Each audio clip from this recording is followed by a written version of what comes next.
பிடிச்சிருக்கோம். போலாம். இங்க பாருங்க நாட்டு விரல் எவ்வளவு பெருசு இருக்கு பாருங்க.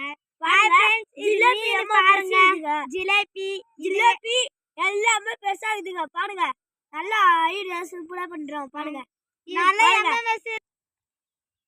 குட்டி குட்டி நாட்டு எறா ஒரு ஏரியில பிடிச்சுன்னு வந்தோம்.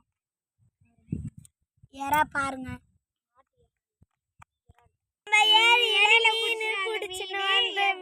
எப்படி இருக்குன்னு சொல்லுங்க. எவ்வளவு பெருசா இருக்கு பாருங்க. கஷ்டப்பட்டு இந்த பெரிய மீனை பிடிச்ச இப்படி பாருங்க.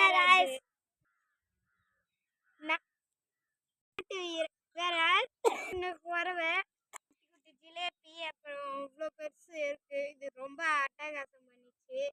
நம்மளால பிடிச்சிருந்தா லைக் பண்ணுங்க, சப்ஸ்கிரைப் பண்ணுங்க.